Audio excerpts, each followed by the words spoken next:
Welcome to Novistage. Let's discuss the part 6 of your chapter Introduction to Anthropology and Tourism. So part six में है आपका topic impact of tourism. देखो, tourism के impact जो होते हैं ना वो बहुत पॉजिटिव और नेगेटिव होते हैं, और जो डिफरेंट लोगों के द्वारा डिफरेंट तरीके से इवेलुएट किए जाते हैं, ठीक है। एंड ये एक कंसिडरेबल जो होती है डिसएग्रीमेंट भी हो सकती है कि क्या डिज़ायरेबल है और क्या अनडिज़ायरेबल है।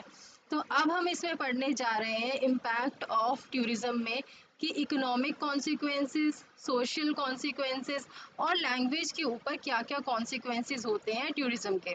सो फर्स्ट हम डिस्कस करेंगे इकोनॉमिक कॉन्सिक्वेंसेस।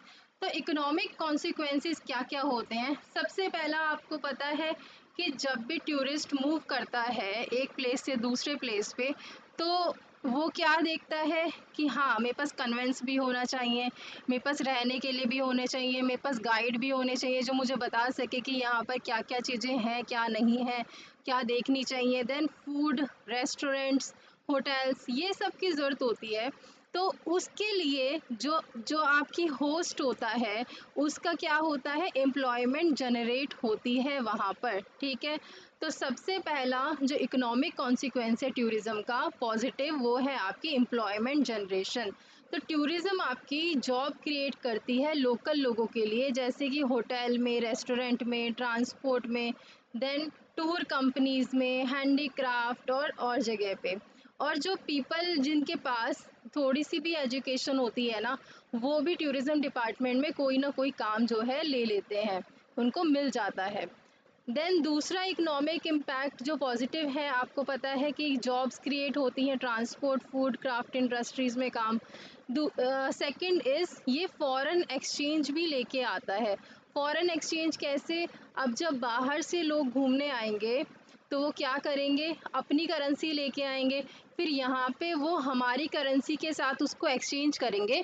तो एक फॉरेन एक्सचेंज भी होता है, ठीक है, करेंसी का भी प्लस लैंग्वेज, कल्चर, हर चीज़ का भी एक्सचेंज होता है।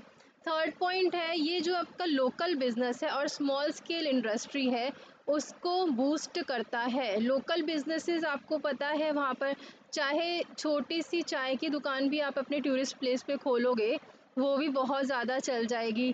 छोटी स्मॉल स्केल इंडस्ट्रीज़ भी जो है इसको बूस्ट करता है। देन फोर्थ पॉइंट है ये इंफ्रास्ट्रक्चर की डेवलपमेंट भी बूस्ट करता है, जैसे कि अगर आप मान लो पहाड़ों पे घूमने जाते हो तो वहाँ की रोड्स डेवलप होंगी। देन इलेक्ट्रिसिटी वहाँ पर देखो आएगी, ठीक है, वहाँ पर पानी की व्यवस्था होगी आपकी। तो प्रॉपर इंफ्रास्ट्रक्चर डेवलपमेंट में भी टूरिज़्म हेल्प करता है। अब नेगेटिव इम्पैक्ट क्या होते हैं टूरिज़्म के, कि यहाँ पर सीजनल एम्प्लॉयमेंट देखी गई है, मतलब जॉब्स जो होती है ना वो परमानेंट नहीं होती।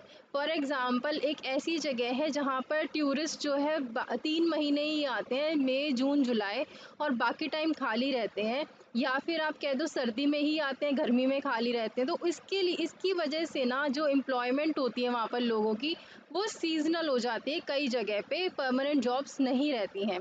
दूसरा क्या है, rising cost of living for local people. अब जो टूरिस्ट ज़्यादा विजिट करेंगे तो ऑब्वियस सी बात है वहाँ की प्रॉपर्टी के रेट, वहाँ की हर चीज़ के रेट बढ़ जाएंगे। तो लोकल लोग जो वहाँ पर रहते हैं ना उनके लिए लिविंग कॉस्ट भी बढ़ जाएगी, घर लेना वहाँ पर, वहाँ कोई प्रॉपर्टी लेना, वहाँ पर चीज़ें महंगी हो जाएंगी। तो ये सब लोकल लोगों को नेगेटिवली इम्पैक्ट करेगा। अब कल्चरल इम्पैक्ट्स क्या होते हैं टूरिज़्म के, पॉजिटिव भी हो सकते हैं और नेगेटिव भी। पॉजिटिव में क्या है आपके, कि जब भी आपका कल्चर है आप उसको प्रमोट करोगे, जो भी आपकी आर्ट, डांस फॉर्म है, म्यूज़िक है, ट्रेडिशन है, आप उसको प्रिजर्व करके रखोगे ताकि आप दूसरों को उसको दिखा सको, ठीक है।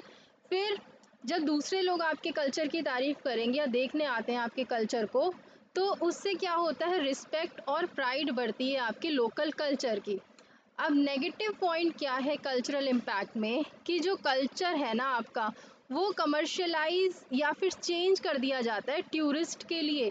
फॉर एग्ज़ाम्पल हमारा कल्चर कोई किसी पर्टिकुलर तरीके का है, और जो टूरिस्ट आ रहा है उसको लुभाने के लिए हमने अपने कल्चर में थोड़े बहुत चेंजेस कर दिए जिस जो कि टूरिस्ट को अट्रैक्ट कर रहे हैं। तो इससे क्या होता है, हमारे कल्चर में कमर्शलाइजेशन और चेंज आ जाता है।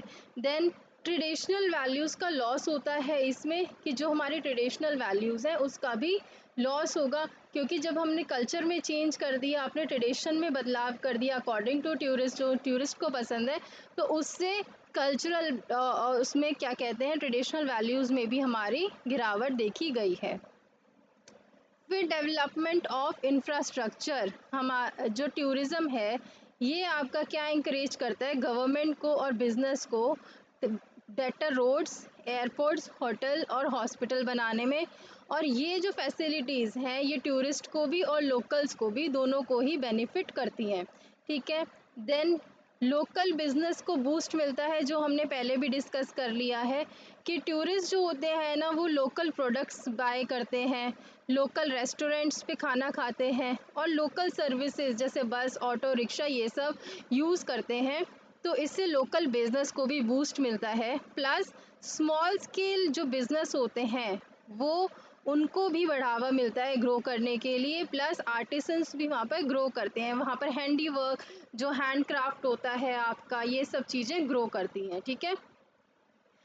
फिर इनकम जनरेशन फॉर गवर्नमेंट, जो टूरिज़्म है ना वो गवर्नमेंट के लिए इनकम जनरेट करता है, क्योंकि जो गवर्नमेंट होती है ना वो टैक्स कलेक्ट करती है और टैक्स अर्न करती है टूरिज़्म रिलेटेड एक्टिविटीज़ से, जैसे कि होटल टैक्स हो गया, आपके एक शहर से दूसरे शहर में जा रहे हो, एक स्टेट से दूसरे स्टेट में जा रहे हो तो कुछ कहीं पर एंट्री फ़ीस लगती है तो वो हो गया, मॉन्यूमेंट्स में जो एंट्री फ़ीस लगती है आपकी, पार्क्स में जो एंट्री फ़ीस लगती है, कई जगह पे ऐसी ऐसी जगह हैं जहाँ पर एंट्री फ़ी लगती है, तो उससे गवर्नमेंट जो है वो टैक्स भी कलेक्ट करती है।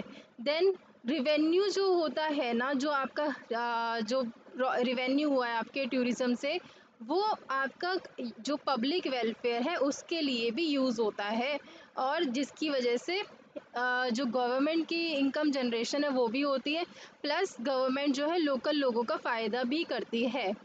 देन रीजनल डेवलपमेंट, छठा पॉइंट है रीजनल डेवलपमेंट। टूरिज़्म जो होता है ना वो इकोनॉमिक बेनिफिट लेके आता है रूरल और रिमोट एरियाज़ के लिए, जो कि पहले जिनको निगलेक्ट किया जाता है, जो पहले जिनको इतना तवज्जो नहीं दिया जाता, उन लोकल रिमोट एरियाज़ के लिए भी टूरिज़्म जो है इकोनॉमिक बेनिफिट लेके आता है।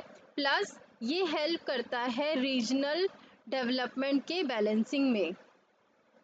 Then seventh is multiplier effect. Multiplier effect क्या होता है कि जो मनी टूरिस्ट के द्वारा स्पेंड की गई होती है ना वो इकोनॉमी में सर्कुलेट करती है और बेनिफिट करती है बहुत सारे लोगों को, ठीक है। जब भी मनी टूरिस्ट स्पेंड करेगा तो होगा क्या, वो इकोनॉमी में सर्कुलेट करेगी ना और लोकल लोगों को उससे बेनिफिट होगा।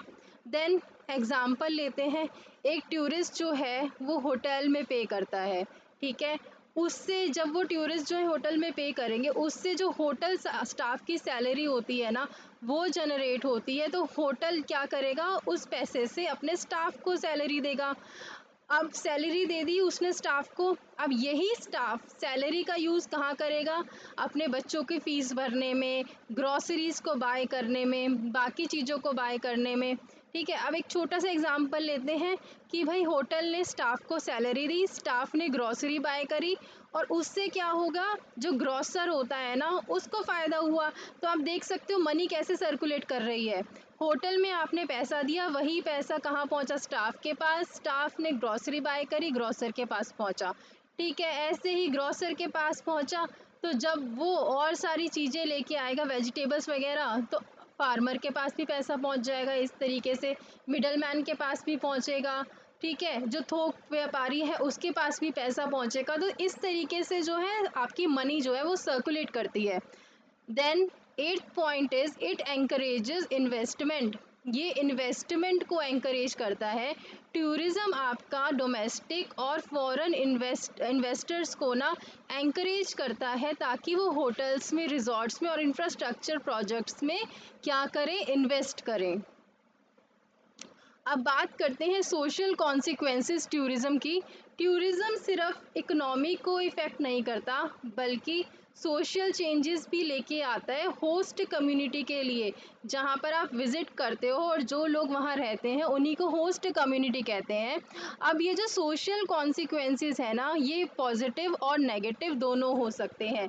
तो पॉजिटिव में क्या आता है सोशल कॉन्सिक्वेंस में, कि एक कल्चरल एक्सचेंज होता है। जो टूरिस्ट और लोकल जब आपस में इंटरैक्ट करते हैं तो इससे क्या होता है, इट लीड्स टू क्या, आइडियाज शेयर होते हैं, आपस में एक दूसरे के कस्टम्स और वैल्यूज शेयर होती है। ये फिर क्या करता है, ये बेटर अंडरस्टैंडिंग क्रिएट करता है दोनों कल्चर्स के बीच में। देन दूसरा पॉइंट है revival of art and culture. अब हमारे जो लोकल ट्रेडिशंस हैं जैसे कि फोक डांस हो गया, म्यूजिक हो गया और हैंडीक्राफ्ट हो गया, ये रिवाइव हो जाते हैं, ठीक है, और प्रमोट हो जाते हैं बिकॉज टूरिस्ट उसमें इंटरेस्ट दिखाते हैं। अब जब टूरिस्ट आपके इन चीज़ों में इंटरेस्ट दिखाएंगे, फोक डांस, म्यूजिक और हैंडीक्राफ्ट, तो आप ऑब्वियस ही बात है उसको रिवाइव करोगे, नयापन लेके आओगे कुछ उसमें, प्लस इस ये प्रमोट भी होंगे जगह जगह पर। देन लाइफस्टाइल में आपकी इम्प्रूवमेंट आता है। टूरिस्ट जो होते हैं ना, इनकी वजह से जो एजुकेशन, हेल्थ और इंफ्रास्ट्रक्चर में इम्प्रूवमेंट आती है। स्टैंडर्ड जो लोगों का लिविंग स्टैंडर्ड है वो इम्प्रूव होता है। So fourth point is empowerment of local communities.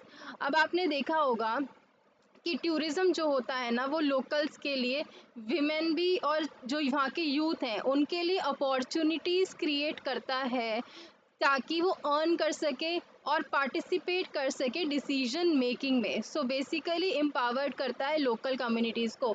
अब विमेन भी देखो, जो वैसे हैं हैंडीक्राफ्ट जिनको आता है, जिनको सिलाई कढ़ाई आती है, ये सब चीज़ें आती हैं, हाथ का काम आता है, तो वो अपनी चीज़ें बेच सकती हैं, है ना, वो कुछ भी सेल आउट कर सकती हैं। देन वो अलग अलग जगह पे काम कर सकते हैं, यूथ को भी बहुत ज़्यादा एम्प्लॉयमेंट मिलती है इसमें, टूरिज्म सेक्टर में।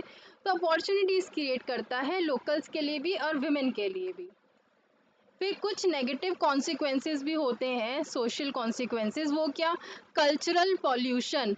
अब देखो ट्रेडिशनल वैल्यूज़ जो होती हैं ना, कभी कभार ये डिग्रेड करना शुरू कर देती हैं, क्योंकि जो लोकल्स होते हैं वो क्या करते हैं, टूरिस्ट के लाइफस्टाइल को कॉपी करके वही चीज़ दिखाते हैं, जैसे उनके जैसी ड्रेस पहनना, उनके जैसी लैंग्वेज बोलना, जैसा उनका बिहेवियर है वैसा अपना बिहेवियर कर लेना। तो जिसकी वजह से जो कल्चर होता है वो थोड़ा सा पॉल्यूट हो जाता है। Second is commodification of culture. तो कल्चरल आइटम्स और जो रिचुअल्स होते हैं ना, इनको भी जो होस्ट कम्युनिटी है वो क्या करती है, मॉडिफाई करके दिखाती है, जिसकी वजह से क्या होते हैं, कमर्शलाइज भी हो जाते हैं ताकि सिर्फ टूरिस्ट को एंटरटेन किया जा सके। Then it is social inequality. अब जो टूरिज़्म है ना, वो ज़रूरी नहीं है कि हर एक घर में जो है एम्प्लॉयमेंट उसको टूरिज़्म डिपार्टमेंट में मिल रही है, या हर एक घर की विमेन जो है या आदमी है वो उससे बेनिफिट हो रहा है। तो उससे क्या होता है ना, कभी कभार कि कुछ लोग तो बहुत ज़्यादा रिच हो जाते हैं, और जहाँ तक ये चीज़ नहीं पहुँच रही, जो लोग नहीं इससे जुड़े हुए, वो पुअर के पुअर रह जाते हैं। तो इससे रिच और पुअर गैप क्रिएट होता है कम्युनिटीज़ के बीच में। Then fourth point is overcrowding and strain on resources. अब बहुत सारे टूरिस्ट जब कहीं पर विजिट करेंगे तो वो पब्लिक फैसिलिटी भी यूज़ करेंगे, जैसे कि वाटर, ट्रांसपोर्ट और सैनिटेशन। तो इससे क्या होगा, ओवर क्राउडिंग होगी और जो हमारे नेचुरल रिसोर्सेज है ना उस पर भी स्ट्रेस और स्ट्रेन पड़ेगा। फिफ्थ पॉइंट है आपका, प्राइवेसी लॉस हो जाती है आपकी सोशल कॉन्सिक्वेंस के नेगेटिव उस इम्पैक्ट में, कि जो लोकल है ना वो क्या सोचते हैं कि यार हमारे जो प्राइवेट स्पेसेस है ना उनको इन्वेड किया जा रहा है। जैसे कि उनकी ट्रेडिशनल वैल्यूज़ को, उनके रिलीजियस प्लेसेस को, मान लो उन्होंने कई मंदिर बना रखे हैं अपने, ठीक है, अब लोग टूरिस्ट जाते हैं उन मंदिरों को देखने पहुंच जाते हैं, उनमें भीड़ लगा देते हैं। तो लोकल लोगों को यही लगता है कि जो हमारा प्राइवेट स्पेस है ना वो कहीं ना कहीं इन्वेड हो रहा है। अब कई जगह पर लोग प्रॉपर्टी ले लेते हैं, कई जगह बहुत चीज़ें करते हैं, तो उनके प्राइवेट स्पेस में भी क्या होता है, दिक्कत आती है। अगर आपको ये वेन डायग्राम से, एक डायग्राम से समझाना है, तो यहाँ पर आप देखो सोशल कॉन्सिक्वेंसेस पॉजिटिव भी हो सकते हैं एंड नेगेटिव भी। पॉजिटिव में क्या है, कल्चरल एक्सचेंज होता है, ट्रेडिशन का रिवाइवल होता है, बेटर लाइफस्टाइल है, कम्युनिटी एम्पावरमेंट है, और जो आगे पॉइंट्स डिस्कस करते वो सब भी आपको लिखना है। देन नेगेटिव इम्पैक्ट में आपका कल्चरल पॉल्यूशन है, कमोडिफिकेशन है, इनइक्वालिटी है, रिसोर्सेज स्ट्रेन है और लॉस ऑफ प्राइवेसी, ये सब आ जाता है। अब लैंग्वेज के ऊपर क्या इम्पैक्ट पड़ता है टूरिज्म का? देखो टूरिज्म का ना बहुत ही सिग्निफिकेंट इम्पैक्ट पड़ता है लैंग्वेजेस का, लैंग्वेज पे होस्ट कम्युनिटी की। वो कैसे? अब आपको पता है कि लैंग्वेज जो है ना वो एक एसेंशियल पार्ट है कल्चर का, और टूरिज्म की वजह से ना ये एक मीडियम बनता है इंटरेक्शन के लिए टूरिस्ट और लोकल के बीच में। अब ये जो इंटरेक्शन है ये पॉजिटिव इम्पैक्ट और नेगेटिव इम्पैक्ट दोनों ही लेके आती है लोकल मतलब लैंग्वेज के ऊपर। अब पॉजिटिव साइड में अगर हम देखें ना कि लैंग्वेज का क्या इफेक्ट है, तो ये जो लैंग्वेज है ना ये टूरिज्म हमारी प्रमोट करता है लैंग्वेज की लर्निंग को और बायलिंगुअलिज्म को। बायलिंगुअलिज्म कैसे प्रमोट करता है कि जो टूरिस्ट हैं वो ऑफन जो जब वो विजिट करते हैं, ठीक है, एरिया को, तो उनको लोकल लैंग्वेज तो आती नहीं है वहाँ की। तो वो जो लोकल लोग होते हैं ना वो क्या करते हैं, जो फॉरेन लैंग्वेज है जो टूरिस्ट की है, जैसे कि फ्रेंच हो गई, इंग्लिश हो गई, स्पेनिश हो गई, ये लर्न करते हैं ताकि वो इंटरनेशनल विजिटर्स जो भी आ रहे हैं उस प्लेस पे उनको उनसे इंटरेक्ट कर सके, उनको लुभा सकें, प्लस उनकी बातों को समझ सकें। इससे क्या होता है कि हमारी एक लैंग्वेज की लर्निंग और बायलिंगुअलिज्म डेवलप होता है कि हम तरीके तरीके की लैंग्वेज सीखते हैं। अपनी एक लोकल लैंग्वेज तो हमें आती है बट उससे हट के भी हम लैंग्वेजेस को सीखते हैं। देन ये एनहांस करता है एम्प्लॉयमेंट अपॉर्चुनिटीज़ को और ग्लोबल कनेक्टिविटी को भी इम्प्रूव करता है। फॉर एग्ज़ाम्पल देखो, लोकल गाइड्स, होटल स्टाफ्स और शॉपकीपर क्या करते हैं, ऑफन ना ये जो वर्किंग लैंग्वेज होती है, फॉरेन लैंग्वेजेस बेसिकली और फॉरेन लैंग्वेज, वो एक्वायर करते हैं वर्किंग नॉलेज, और इससे बूस्ट होता है उनका कॉन्फिडेंस प्लस इकोनॉमिक प्रोस्पेक्ट्स। ठीक है, जब वो आप टूरिस्ट से बात करते हैं तो उससे क्या होता है, उनका कॉन्फिडेंस बूस्ट होता है और इकोनॉमिक प्रोस्पेक्ट्स भी बढ़ते हैं। सो कुछ जो नेगेटिव कॉन्सिक्वेंसेस भी हैं इस लैंग्वेज के, जो टूरिज़्म के लैंग्वेज पे, वो क्या कि जो आपकी लोकल लैंग्वेज में ना एक ग्रेजुअल डिक्लाइन देखा गया है, और हमारी जो इंडिजिनस लैंग्वेजेस होती है ना जो एक पर्टिकुलर ग्रुप जो बोलता है उसमें भी हमने देखा है कि गिरावट होती है।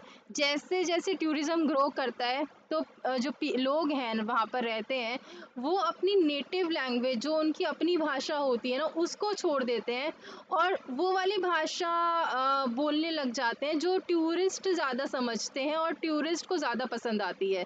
तो इससे क्या रिज़ल्ट होता है, एक लैंग्वेज शिफ्ट देखा गया है, और ओवर द टाइम हमने ये भी देखा है कि वो अपनी लैंग्वेज छोड़ के टूरिस्ट की लैंग्वेज बोलना शुरू कर देते हैं, लैंग्वेज लॉस भी देखा गया है। फिर दूसरा, कमोडिफिकेशन ऑफ लैंग्वेज का एक इशू देखा गया है जो मेजर इशू है, एक अनदर इशू है। Local expression, greetings, traditional phrases में भी सिंप्लीफाइड और turned into tourist friendly versions. अब आपको पता है जैसे हम लोकल एक्सप्रेशन देते हैं या लोकल ग्रीट करते हैं एक दूसरे को या ट्रेडिशनल फ्रेजेस बोलते हैं, वो भी कभी कभार जो है सिंप्लीफाई करके चेंज करके टूरिस्ट फ्रेंडली वर्जन में जो है वो कन्वर्ट हो जाता है, जो कि उनकी ओरिजिनल कल्चरल डेप्थ को भी लूज़ करता है।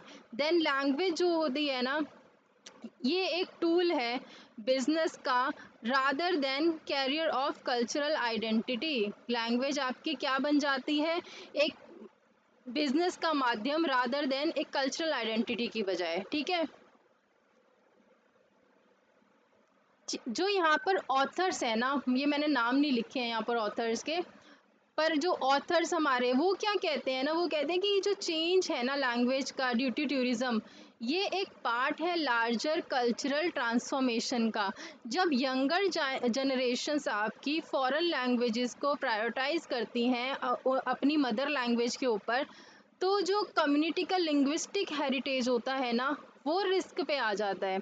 ऑथर के पॉइंट ऑफ व्यू क्या है, ऑथर कहता है या फिर एम्फसाइज करता है कि जो टूरिज्म है वो भले ही लिंग्विस्टिक एक्सचेंज तो प्रमोट करता ही है, but it should be culturally sensitive. ये कल्चरली सेंसिटिव होना चाहिए, एफर्ट्स को मेड होना चाहिए, एफर्ट्स करने चाहिए ताकि जो हमारी लोकल लैंग्वेज है उसको प्रिजर्व किया जा सके, even as people learn the new ones. भले ही अपनी जो लोग हैं नई लैंग्वेजेस को लर्न कर लें, पर जो लोकल लैंग्वेज है उसको प्रिजर्व करना चाहिए so that cultural diversity maintain हो सके।